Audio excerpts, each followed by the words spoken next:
Afrique du Sud, la honteuse, l'ignoble, la vilaine chasse aux Noirs, c'est le thème du forum de cette semaine. Et vous faites bien de rester à notre compagnie, aussi bien sur satellite que sur les réseaux sociaux, notre page Facebook, notre chaîne YouTube. Merci. Nous sommes en studio avec Didier Noureddine Alou. Il est journaliste, directeur d'Africa Dev, et Sokoyou Kegewe, ancien ambassadeur, journaliste. Et vous connaissez la tradition. La seconde partie, c'est vous qui l'animez avec nous, avec vos questions. Ah ben, c'est Diawara, depuis Madrid, qui nous a écrit le premier message aujourd'hui. Merci infiniment. Majuma Diawara, il a écrit en espagnol: Hola, buenas tardes, Gilles, y todos tus invitados. Il dit bonjour Gilles et bonjour à tes invités également. C'est Majuma Diawara desde Madrid, depuis Madrid, à la Madrid. Ben, toi, tu comprends espagnol, c'est bien. Bon, pas, merci pour la traduction. Tu peux voyager dans toute l'Amérique latine, sauf au Brésil, qui est portugais. Bonjour à toute l'équipe du Forum. L'Afrique du Sud vient de mettre à nu des traits caractéristiques de l'homme noir, la méchanceté, le rejet du frère et la haine sans fondement envers ses semblables. Pauvre Afrique, nous nourrissons de faux rêves, croyant que c'est de cette manière que nous allons bâtir l'Afrique de demain. Nous dénonçons que nous sommes rejetés par les autres, mais nous ne nous regardons pas dans le miroir à travers les actes ignobles et dégradants que nous posons à l'endroit de nos propres frères. À quand la solidarité entre Africains? Nous devons savoir que nous n'allons jamais relever les défis de demain dans la haine et le mépris d'autres Africains. Merci et bonne journée. Merci également à vous pour votre message, Abdoulaye Traoré. Que pensez-vous de son diagnostic? Est-ce que le noir, effectivement, est caractérisé par ce qu'il dit, la méchanceté, le rejet du frère et la haine sans fondement? Mais c'est ce que j'essayais d'expliquer tout à l'heure. Tout ça n'est pas faux. Et ce sont ces attitudes-là dont les autres profitent pour faire ce qu'ils font au continent. Donc, il y a vraiment un problème de décolonisation et d'éducation.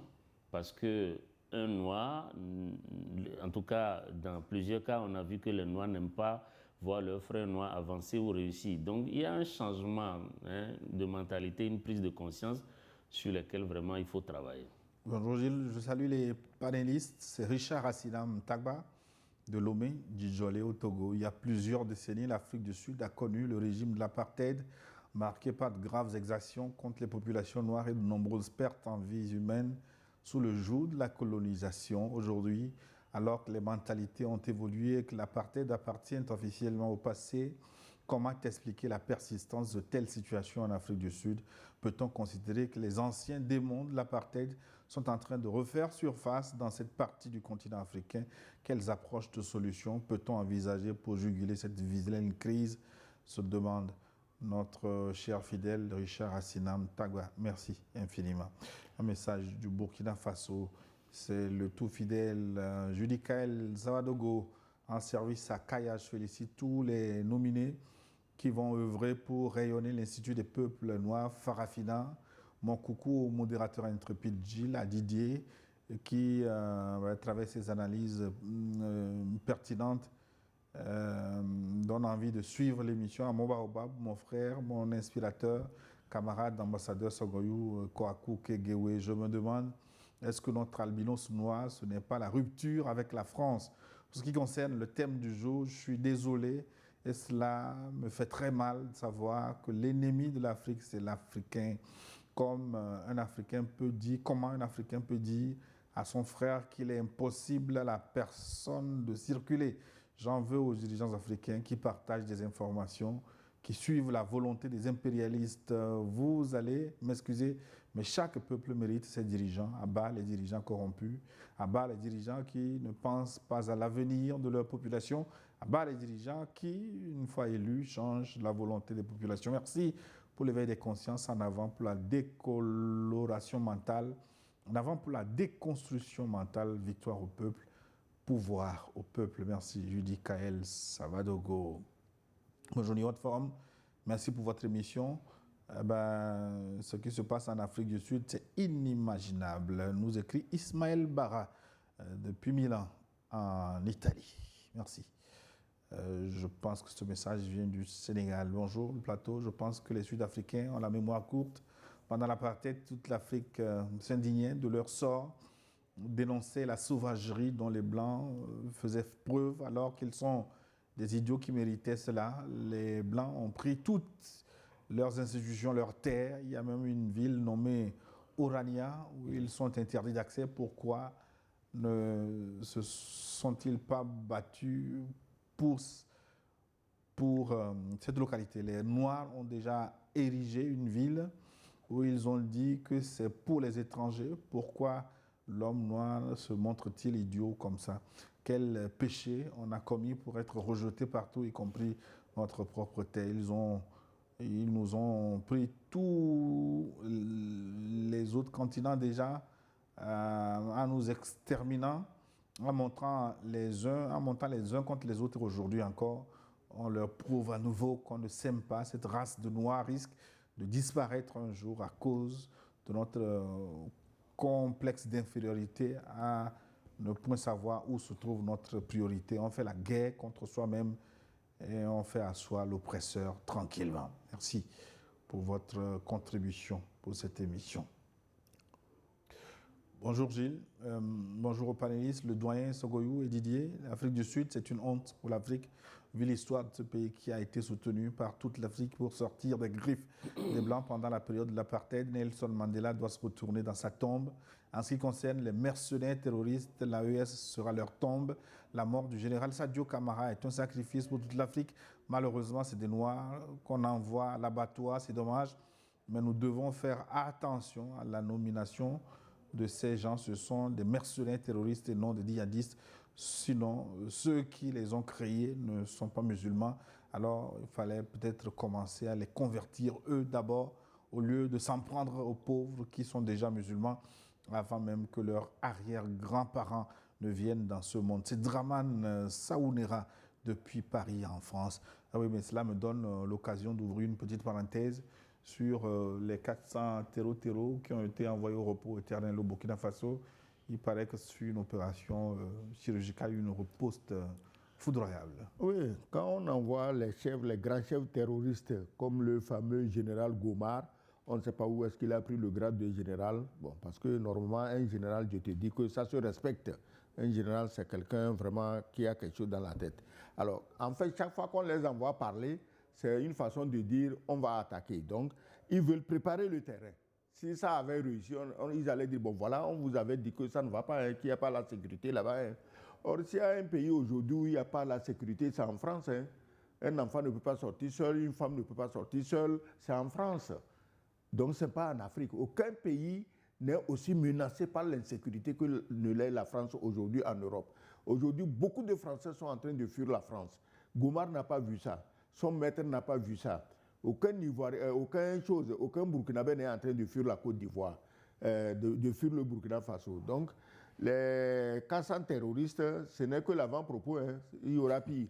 Je vous ai dit la dernière fois que nos pays combattants, hein, les royaumes combattants, comme on le disait au temps des royaumes combattants chinois, nos pays combattants aujourd'hui du Sahel doivent savoir qu'ils vont mener une très longue guerre.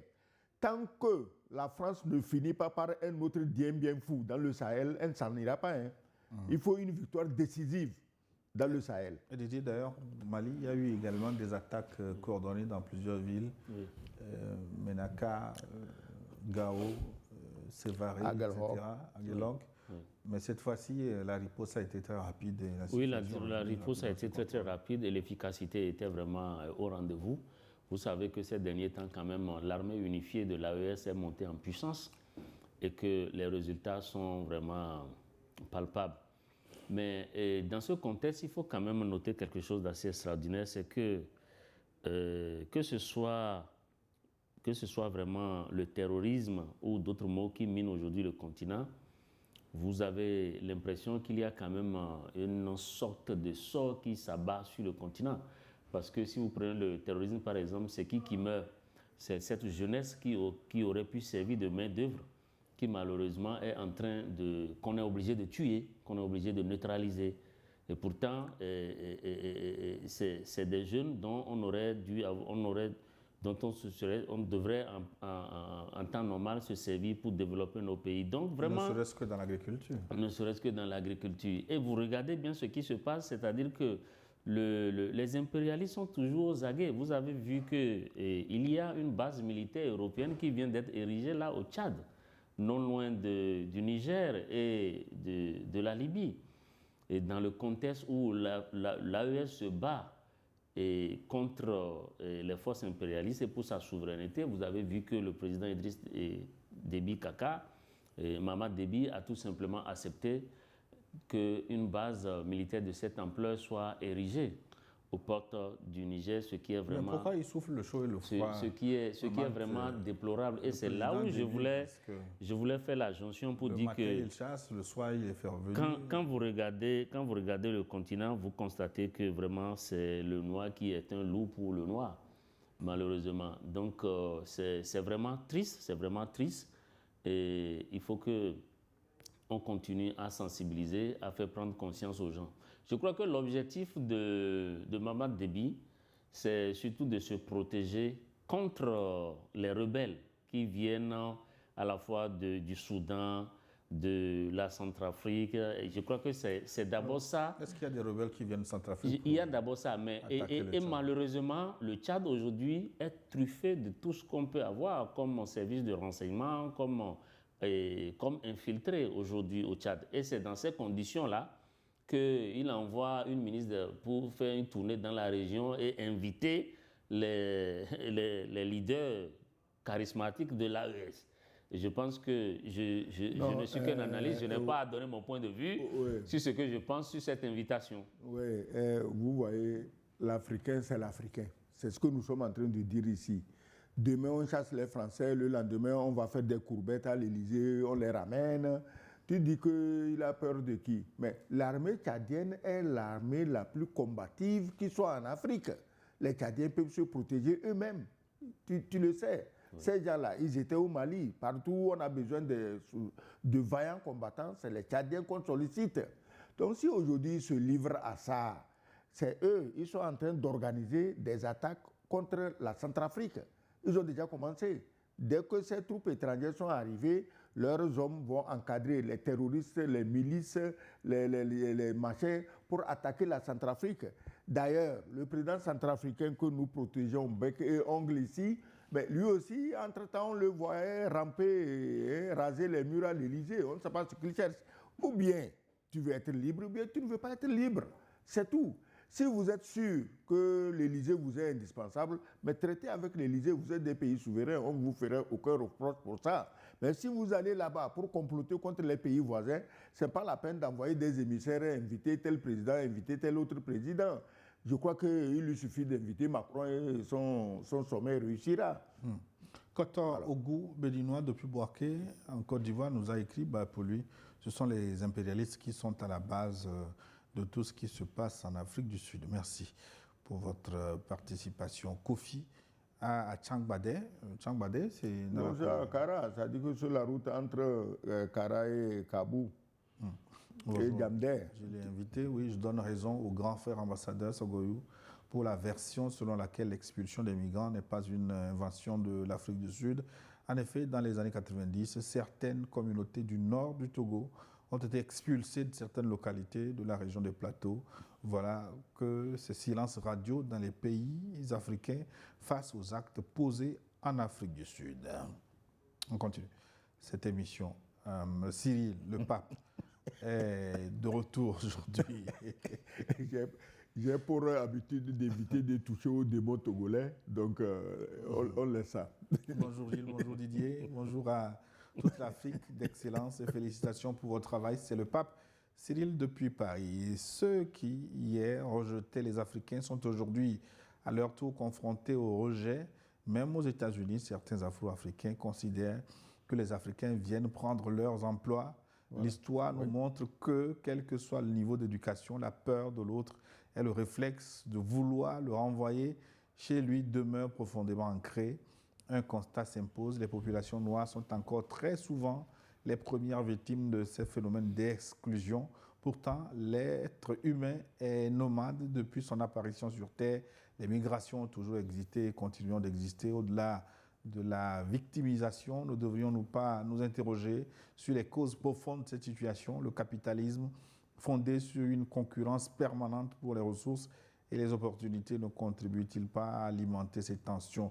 Les Africains ne gagneraient-ils pas à réfléchir et à proposer un modèle de développement plus humain, plus solidaire et mieux adapté à leur réalité? Merci à vous et je vous souhaite un excellent dimanche. C'est le pape Cyril qui nous a écrit depuis la France. Bonjour Gilles, bonjour Didier, Alou et son Excellence Ogoyou. Merci pour le travail que vous faites pour le réveil des consciences africaines. C'est vraiment dommage pour ce qui se passe en Afrique du Sud. Je ne sais pas si c'est la colonisation et l'apartheid qui ont complètement aliéné et on ne connaît plus où se trouve le vrai problème, le vrai ennemi. Moi, je pense que le gouvernement sud-africain est complice de ce qui se passe, de même que tous les présidents africains qui ne réagissent pas vigoureusement. Vraiment, je ne comprends pas pourquoi le noir a un cœur noir contre son frère noir pour peu de choses. C'est regrettable. J'attends un débat sur l'inondation qui frappe la côte ouest africaine, cause et approche de solutions. Bonne émission. C'est Koulani Joachim depuis le Canada. Oui, l'inondation, c'est un grand problème et indistinctement de la nature des régimes politiques. Parce que le réflexe des Africains, dès qu'une pluie tombe de trop, bon, c'est le président, il y a un peu d'eau qui monte, c'est le ministre, il y a un peu de choses. Non, il faut qu'on arrête ça. Quand il y a un problème, qu'on oublie qui est président, qui est ministre, qui est ceci, mais qu'on se mette ensemble. Parce qu'il y a des urgences. Les images que nous avons vues au Togo, elles sont dramatiques. Mais que dire maintenant devant les images du Ghana et de la Côte d'Ivoire? Mais le problème, Excellence, on peut comprendre ceux qui se plaignent parfois aussi, parce que le problème, quand il devient annuel, c'est récurrent, ça vient chaque année et qu'on ne s'organise pas. Oui, tu as vu les inondations aux États-Unis, tu crois qu'ils ne sont pas organisés? Tu en as vu en Allemagne, tu crois qu'ils ne sont pas organisés?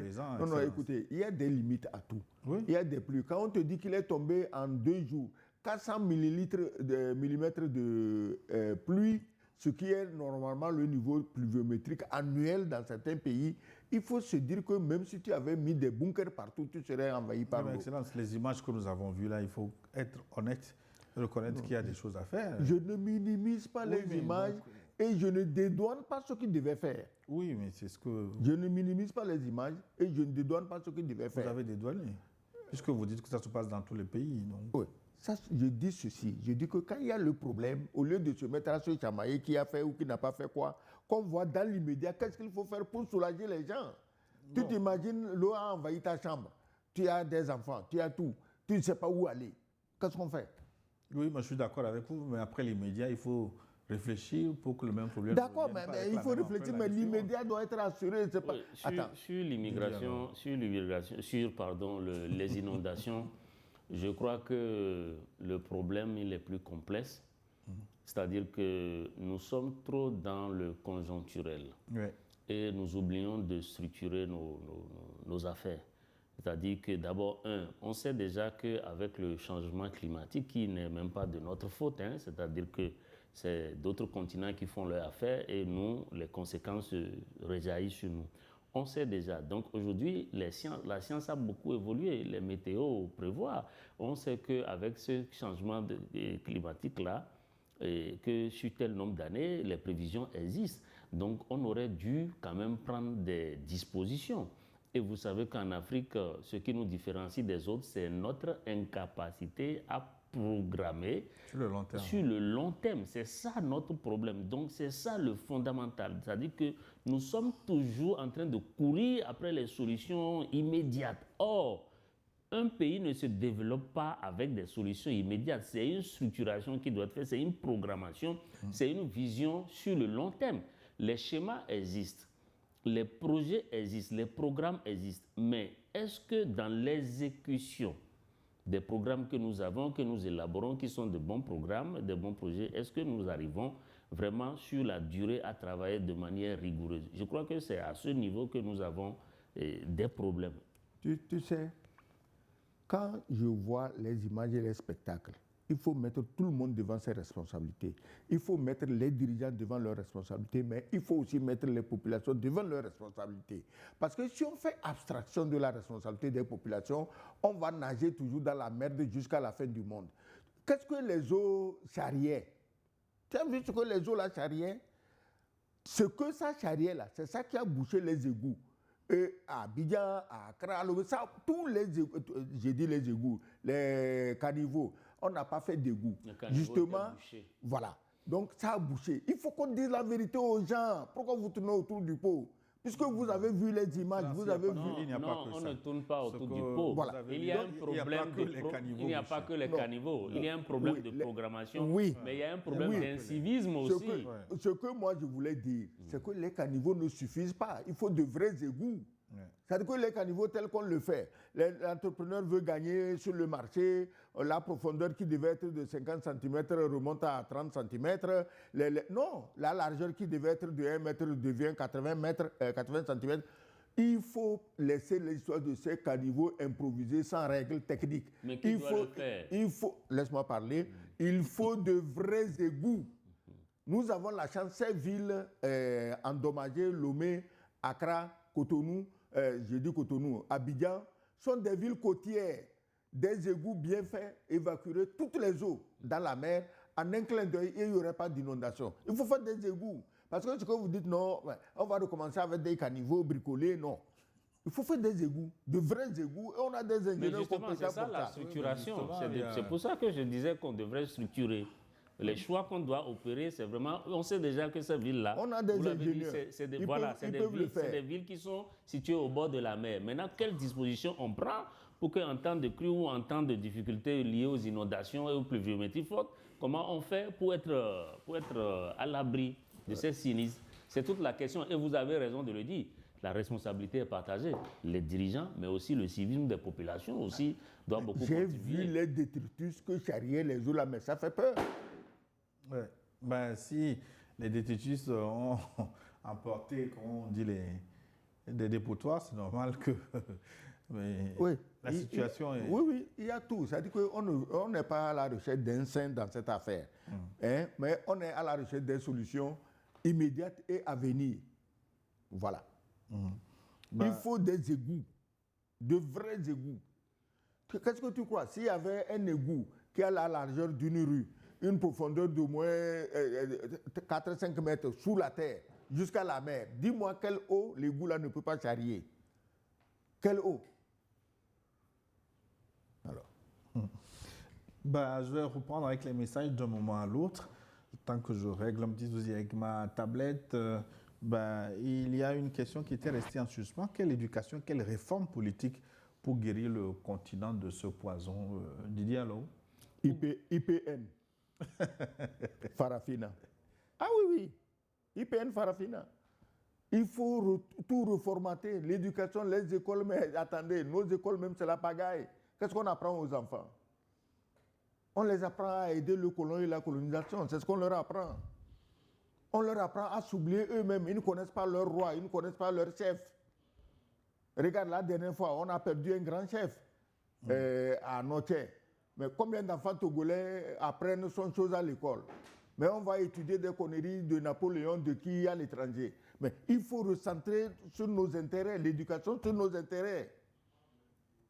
Alors. Oui, bon, d'accord. Sur la question de l'eau, les questions sont encore nombreuses. Faut-il faire les états généraux Là, les états généraux, là, ce n'est pas seulement pour l'eau. Vas-y. Vous relancez la question de l'eau. Oui, mais puisque les questions...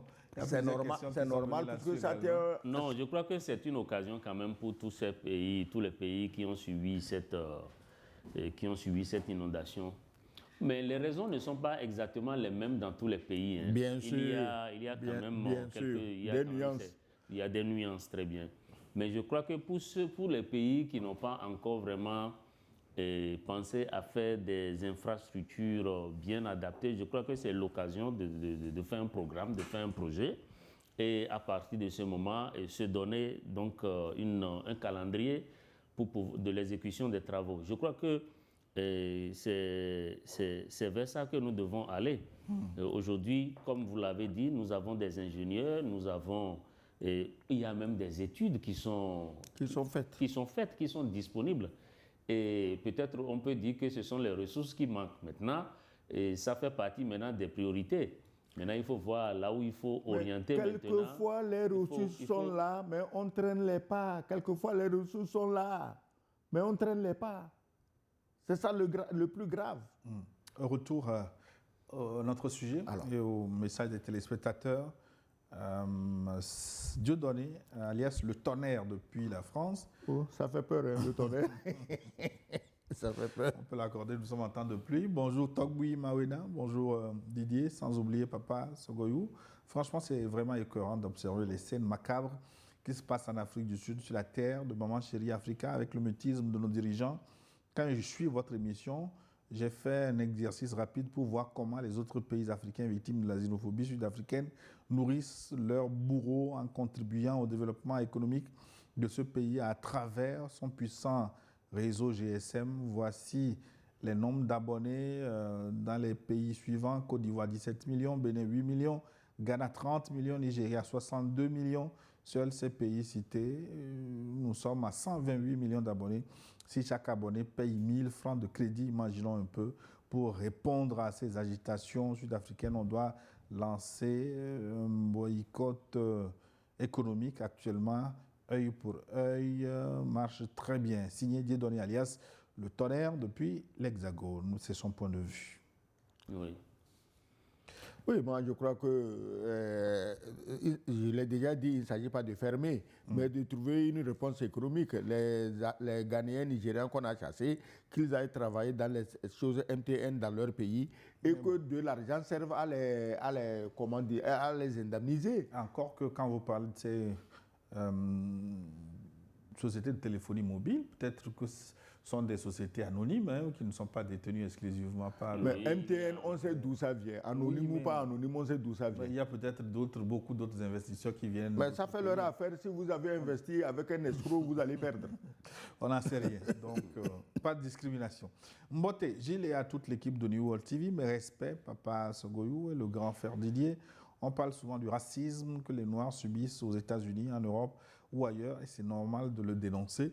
Mais avons-nous aussi le courage de regarder ce qui se passe chez nous?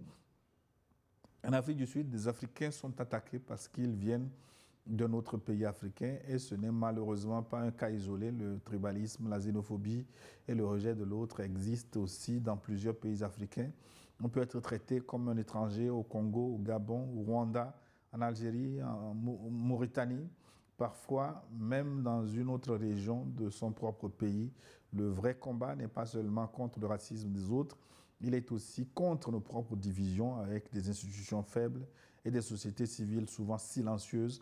Nous continuons à nous affaiblir nous-mêmes. Au fond, une question mérite d'être posée. Sommes-nous réellement capables de nous unir et de faire corps entre Noirs ou Africains? Merci. Mais justement, ça c'est un défi. La question de la possibilité pour les Africains de s'unir, c'est une éternelle question. Et c'est très difficile. Vous voyez par exemple comment c'est tellement difficile de mettre en œuvre les États-Unis d'Afrique, simplement parce que nous avons des dirigeants qui ne veulent pas qu'on les appelle gouverneurs. Nous avons des dirigeants qui veulent garder leur titre de président, alors que ensemble, on sait aujourd'hui dans le monde que c'est ensemble qu'on est plus fort. Vous avez beaucoup de pays qui ne représentent pas une grande superficie, qui ont les mêmes cultures presque, mais qui tout simplement ne peuvent pas se mettre ensemble parce que les dirigeants n'y pensent pas, même si le peuple le veut, c'est tout simplement impossible. En tout cas, l'unité africaine, ce n'est pas nécessairement tout le continent devienne un pays, ce n'est pas possible. Les gens qui ont, disons, prophétisé cette unité, je prends le docteur Kwame Nkrumah, Africa Must Unite, c'était le titre de son livre. Il a écrit, on l'a renversé en janvier 1966. Il est mort en 1972, je crois, quelque part en Hongrie ou bien en Roumanie. Et ça fait combien d'années? On est en 2026. Et son idée d'unir l'Afrique, elle est toujours en train de trotter dans la tête des gens.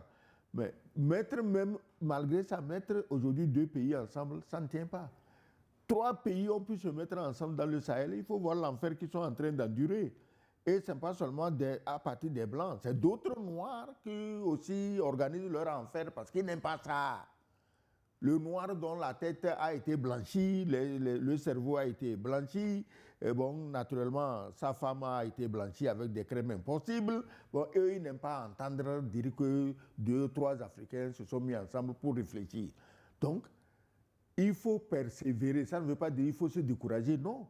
Il faut persévérer. Regardez un pays comme la Russie. C'est beaucoup de nationalités. Hein. La Russie n'est pas homogène de Saint-Pétersbourg à Vladivostok, non. Il y a des républiques, il y a ceci, il y a cela. Mais ils tiennent ensemble, ils travaillent ensemble et ils sont une puissance. Ils ont une armée aujourd'hui qui fait trembler tout le monde. Nous, on se met à 2 ou à 3, on peut créer le Sahel. La US a déjà une armée qui fait trembler tous les terroristes et leurs communicants aux choses, à l'Assemblée nationale française ou bien au siège de l'Union européenne, au Parlement européen. Leurs communicants là-bas commencent à suer sang et eau. Donc, imagine maintenant qu'autour des 3, qui est 4, 5, 6, ou toute la région qui se mettent en chose. Mais non, d'autres ont choisi. Il y a 3 qui veulent la liberté. Et il y a aussi 2 ou 3 qui veulent à tout prix ramener les gens dans les chaînes de l'esclavage. Et ils sont très fiers. Et c'est eux qu'on encense, c'est eux les modèles. Quand un blanc t'encense, mon ami, toi un noir, c'est que tu es déjà mort. Je suis Cabral. Ou que tu n'es pas du tout utile pour ton pays. La Côte d'Ivoire, Cabral comme Amilcar Cabral. Bonjour New Forum, merci pour l'immense travail d'éveil de conscience que vous menez au quotidien. Grâce à vous, nous pouvons suivre intégralement les matchs de football qui se déroulent actuellement. Merci. Le monde francophone africain a désormais compris qu'il n'y a pas que, bon, je ne vais pas citer le nom du concurrent, qui soit capable de diffuser des contenus de qualité. Non, mais pourquoi vous avez peur? Dites-le. Non, ce n'est même... Toutefois, tout le monde le sait. Tout le monde le sait, justement. Voilà, c'est pourquoi ce n'est pas utile de le dire. Tout le monde le sait, c'est pourquoi ce n'est pas utile de le dire. Toutefois, je vous invite à étendre votre présence dans tous les pays des anciennes AOF et AEF, Afrique occidentale française. Vous êtes déjà implanté au Mali, faites de même dans tous les autres pays afin que cette dynamique profite à l'ensemble. Oui, moi je voulais juste les rassurer que la New World en voie d'implantation dans les autres pays, mais je voudrais aussi souligner que ça demande beaucoup de moyens. C'est-à-dire que on n'arrive pas dans la capitale Bamako, Niamey ou Ouagadougou ouvrir une boutique et on dit que New World est là. C'est toute une infrastructure, une logistique et ça demande beaucoup de moyens. Ce n'est pas seulement les moyens qui font problème, ça demande aussi les autorisations. Une reconnaissance officielle. Non. C'est surtout là-bas que je ne vois aucun pays des 3 qui serait contre la reconnaissance officielle de New World. Non, dans les 3, il n'y a pas de problème. Sur son territoire. Mais je dis que ça demande des moyens.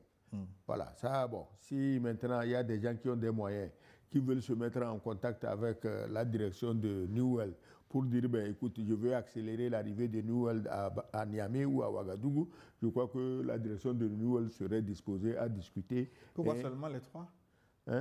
Pourquoi seulement les 3 ? Seulement les 3, parce que c'est eux qui aiment entendre la vérité. New World s'étendra partout où besoin soit, à toute l'Afrique. Revenons au sujet du jour. Nos panélistes ont déjà dit l'essentiel. Didier a pris l'exemple de ces Africains qui considèrent comme étrangers tous ceux qui franchissent leurs frontières, alors même que ces frontières sont le résultat du partage arbitraire de l'Afrique en 1885, effectué sans le consentement de nos peuples. Notre papa, l'ambassadeur, a rappelé avec justesse l'importance de l'éducation du peuple noir depuis les origines de nos différentes luttes.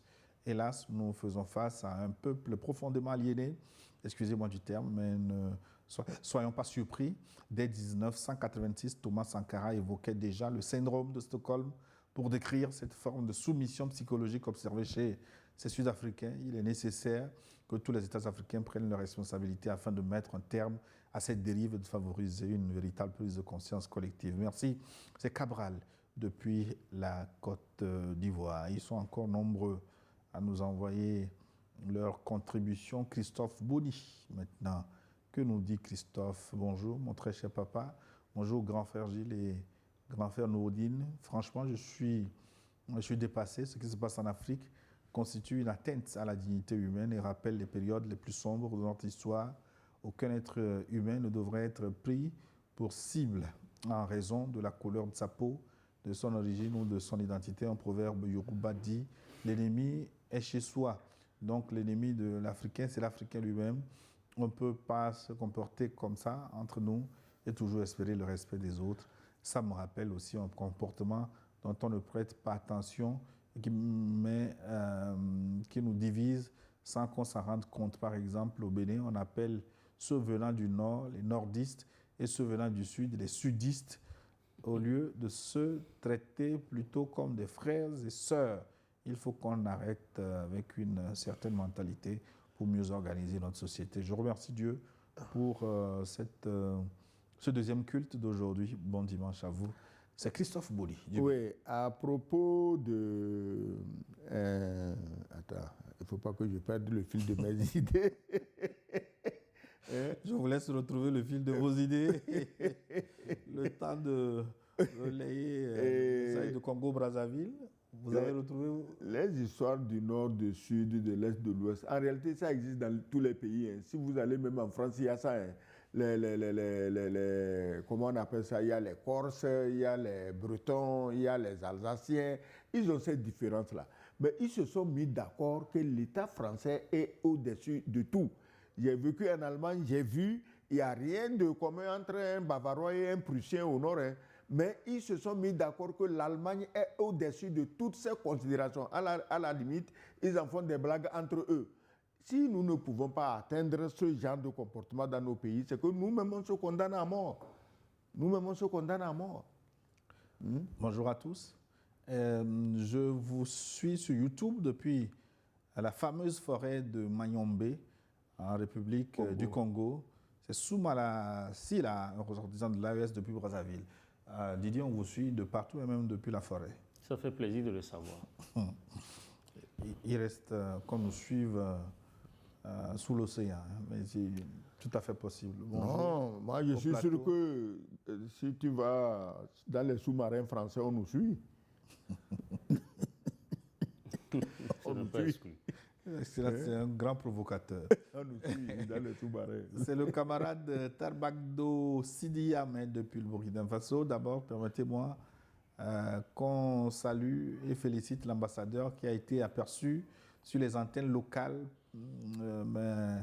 notamment la RTB, lors de l'installation du conseil d'administration de IPN Farafina, dont il est membre. Plein succès à cet institut et bon vent par rapport à la thématique du jour. Je souhaite juste que les Sud-Africains reviennent à la raison et ne pas se laisser guider par des émotions et la manipulation. Merci à vous et prenez soin des valeurs de New World. Oui, tantôt quelqu'un disait que cela heurte la dignité humaine. Je voulais juste savoir si Women Rights Watch et chose, comment vous les appelez là, quoi de droits de l'homme? Les organisations des droits de l'homme, Amnesty International, oui. je me demande s'ils se sont saisis du problème. Mais ils ne le feront jamais parce que ça ne blesse pas les intérêts de certaines personnes. C'est seulement quand certains intérêts sont en jeu que vous entendez parler de ces organisations-là. C'est pourquoi il est urgent pour le pays de quitter ces barques pourries-là. Bonjour Plateau Niveau TV. Bonjour Gilles, le journaliste de tous les temps. Merci, bonjour à tous les panélistes. L'histoire révèle le temps glorieux de la race noire qui a duré des siècles, mais hélas, nous avons tout perdu et on fait face à l'atrocité de tous les peuples. On pensait que c'est seulement les Blancs qui menaient cette campagne. Voilà que même les Noirs sont à l'appui. Merci à tous dirigeants qui donnent le bien-être au peuple. Bonne continuation. C'est Abalo qui nous a écrit depuis Milan en Italie. Buongiorno. Merci. Bonjour également à vous. Oui, il est là tous les dimanches, le fidèle de Mexique. Bonjour la grande famille. Le forum dominical, toutes mes civilités, salutations fraternelles depuis le Mexique. C'est Walker Ngamokuba Bolatibé, digne fils d'Afrique. Merci beaucoup pour ce travail d'éveil des consciences africaines que vous faites. C'est bien. Nos aïeux, depuis leur tombe, sont contents de vous. La situation actuelle des Africains sur leur propre terre d'Afrique est une honte. Comment les Africains peuvent traiter leur propre Bantou de la sorte? Ces leaders sont là juste par procuration, représentant certaines politiques de mauvaise foi, malheureusement. Merci beaucoup au président Thabo Mbeki pour cette conférence de presse très magistrale qui trace l'histoire de l'Afrique du Sud sur l'apartheid, dont les Africains étaient les principaux acteurs pour la libération de la nation arc-en-ciel. Madiba n'est pas tranquille dans sa tombe en voyant de telles choses. L'Union africaine ne dit rien. Pourquoi le président, dans leur grande majorité, sont-ils poltrons, Papa Sogoyou, je vous ai suivi lors de votre installation officielle au sein de l'Institut des peuples noirs par le grand camarade du Premier ministre Jean-Emmanuel Ouedraogo depuis Burkina Faso. Toutes mes félicitations à vous et à tout le reste de l'équipe. Merci. Cela prouve une fois l'importance du travail que vous faites pour nous, la jeunesse africaine éveillée. Mes remerciements au très grand, brillant et éclairé camarade président de la jeunesse africaine éveillée, Ibrahim Traoré, pour cette initiative. Vive l'Afrique libre et souveraine, l'Afrique ou la mort, nous vaincrons toujours. Effectivement, j'espère que, comme je l'ai dit, on aura une occasion d'une émission un peu plus concentrée sur l'IPN et on rappellera les objectifs de l'IPN tels que soulignés aussi par le Premier ministre le jour du lancement. Un discours très important. Pendant que les uns chassent les étrangers, les autres nomment les étrangers dans l'IPN. C'est ça qui est, j'allais dire surprenant, mais ce n'est pas surprenant parce que ou bien tu as ton bon sens ou bien tu l'as perdu. Ceux qui jugent de leur bon sens, de tous leurs esprits, on ne peut pas les comparer à ceux qui ont perdu leur esprit. Je te dis qu'il y a 1 million, il y a un viol toutes les 2 ou 3 secondes en Afrique du Sud. Donc, il ne faut pas comparer ça avec les autres. Oui, mais je crois aussi que l'effort que nous avons à faire, c'est de mieux nommer les choses selon les objectifs poursuivis, parce que je crois que l'ambassadeur, on ne peut pas le désigner d'étranger au Burkina. Donc je crois que c'est un peu ça aussi qu'il nous faut, parce qu'il ne suffit pas de traverser nos frontières pour que de l'autre côté on vous appelle étranger, pendant que les Blancs sont appelés expatriés, par exemple, ou coopérants, par exemple, alors que le frère noir, automatiquement, dès qu'il franchit, on le perçoit comme un étranger. Moi, quand on parle d'étranger... Ça se passe ici à l'aéroport, la dernière fois où les Blancs ont atterri, sans visa, enfin, en tout cas, ils n'ont pas eu de tracasserie pour rentrer dans les pays africains. Oui, mais quand les Noirs reviennent... Bon, vous voyez, c'est ça. J'ai dit ceci, quand on parle d'étrangers en Afrique, ça choque parce que, prenons le Togo. Bon, la majorité ethnique, c'est les Évés. Dis-moi maintenant comment tu distingues un évé de Palimi d'un évé de Kwando au Ghana, d'un évé de Ho, d'un évé de Ho. Tu ne sais pas. Donc, même des évés de Chichao. Non, il n'y a pas d'évé à Chichao. Il y a les Kabiers à Chichao. Qui parlent évé. Qui parlent évé. Comme Sogoyou Kikiwé. Qui parle évé. Bon, malheureusement, je le parle très mal. Je vais le perfectionner. Mais tu vas au Bénin, les fonds du Bénin, mais ils sont au Togo, les Adja, ils sont au Togo, ils sont au Bénin. Tu vas au nord, les Gourmands, ils sont au Burkina Faso, ils sont au Togo. Dans le continent est trop cloisonné. Voilà, dans tout ça qui devait être étranger, c'est qui? Nous sommes les mêmes. Bonjour, Aniwa TV, toutes mes félicitations et mes encouragements aux 2 invités sur le plateau, ainsi qu'à vous, Gilles, pour ce débat. Cette situation en Afrique du Sud montre à quel point l'être humain peut parfois se montrer cruel envers ses semblables. Comme le dit le proverbe, l'homme est un loup pour l'homme. Il est regrettable de voir des Africains s'en prendre à leurs propres frères africains. Puisse la paix, la fraternité, le respect de la dignité humaine triompher sur la haine. Sérémé Timothée depuis le Burkina Faso. On va conclure cette émission en 1 minute. Didier Alou, est-ce qu'on peut espérer que cette situation se dégonfle rapidement en Afrique du Sud pour revenir à la raison? Il y a un travail à faire sur les mentalités, c'est clair, pour éviter ce genre de situation, parce que c'est des images qui sont vilaines et qui encouragent les autres à continuer à malmener le continent. C'est vraiment triste de voir ce genre d'images, et en plus au pays de Nelson Mandela. Et comme nous l'avons dit, l'Afrique du Sud ne peut pas être pointée du doigt. C'est une réalité, même si elle n'est pas visible et palpable et si ça n'a pas dégénéré dans d'autres pays. Donc je crois que les institutions dirigeantes, notamment l'Union africaine, doivent prendre des mesures, prendre des lois pour éviter ce genre de situation. Et il faut travailler sur l'éducation, il faut travailler sur le mental. Et je félicite donc le camarade Ibé pour avoir remis sur les bons rails cet institut qui va travailler donc pour travailler sur la conscience donc, des Africains. Mais je crois qu'au-delà de ça, ce sur quoi il faut vraiment mettre l'accent, c'est la structuration, c'est les lois au niveau de l'Union africaine et c'est vraiment travailler à décloisonner vraiment tous les pays qui encore, aujourd'hui, vous quittez le Togo pour aller en réunion au Cameroun. Des fois, il faut déposer un visa et pendant plusieurs semaines. En tout cas, le Togo a donné le bon exemple en supprimant absolument, le Bénin, le Rwanda, tous les pays africains. Merci, Didier Allo. Excellence, l'homme de l'IPN. Le Togo, c'est un pays qui est convaincu d'avance. C'est-à-dire que c'est le premier de la classe en matière de IPN. Nous serons qu'en ouvrant les frontières, en disant je suis arrivé à l'aéroport hier, mais il y a beaucoup d'Africains. Et je crois qu'on m'a dit à l'aéroport que depuis qu'on a levé les visas, mais c'est toute une marée qui arrive tous les jours et c'est dans l'intérêt du Togo et des Togolais. Le Togo, je ne sais pas, je ne prédis pas l'avenir, même dans 1000 ans, n'aura jamais idée de chasser les étrangers parce que finalement, personne n'est étranger au Togo, nous sommes tous chez nous. Ceci dit, ce qui se passe en Afrique du Sud doit nous rappeler que chacun a un pays. Si vous êtes allé loin, vous réussissez votre vie, n'oubliez jamais votre pays d'origine et n'essayez surtout pas de déstabiliser votre pays parce que là où vous êtes, là où vous vous sentez au paradis. Ceux qui souffrent aujourd'hui en Afrique du Sud n'avaient jamais imaginé qu'une pareille catastrophe peut leur tomber sur la tête. Nous leur exprimons nos soutiens, nos compassions, nous leur exprimons nos encouragements et les pays touchés, les plus touchés comme le Nigeria et le Ghana, nous leur exprimons aussi notre soutien. Voilà, donc c'est l'Afrique et l'Afrique gagnera toujours. Merci infiniment pour vos riches contributions. On arrive donc à la fin du forum de cette semaine. Au fond, cette nouvelle vague de xénophobie nous met face à un miroir difficile mais nécessaire en érigeant l'autre en bouc émissaire de nos crises économiques et de nos faillites politiques de Johannesburg à Libreville. Nous ne faisons que fragiliser nos propres fondations. On ne construira pas le panafricanisme ni la prospérité de la ZLECAf sur les cendres de la solidarité qui nous a pourtant libérés de l'apartheid.